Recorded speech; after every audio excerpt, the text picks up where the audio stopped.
So Shaykh, what is the path of love? The path of love is pretty much the questions that everybody asks themselves oftentimes. The three questions: where from, where to, and why.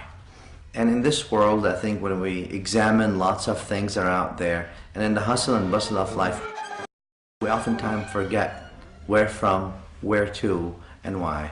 And I think the path of love, or the book of love that talks about the path of love, is exactly that answer: where from, where to, and why.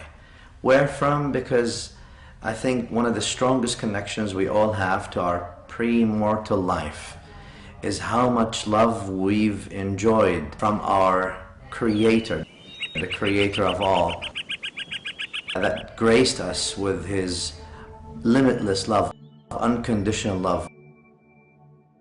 And in our pre-mortal life as souls, we've enjoyed a lot of that.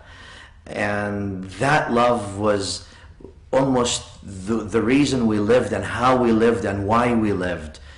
And I think today, when we're living in this form, in the form of bodies, which will eventually will go back to our spiritual form, I think we have that longing.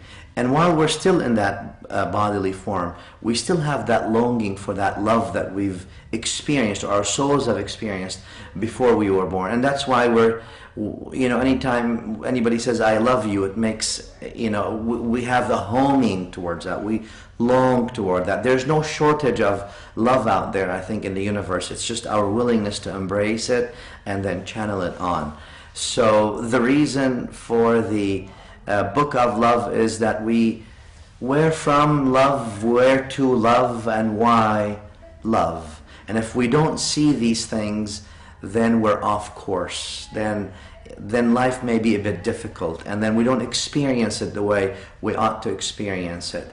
Take love from anything you do and watch it collapse, even in this temporary life. If you love, you gotta love your job to be creative. You've got to love your family to be a good family person. You've got to love your friends to be a good friend. You have to love what you do in order for you to do anything good. And therefore, taking love away it really makes everything void. And the point of the book of love is to remind us that, well, we came from love, we're all going to love, and we might as well live a life of love.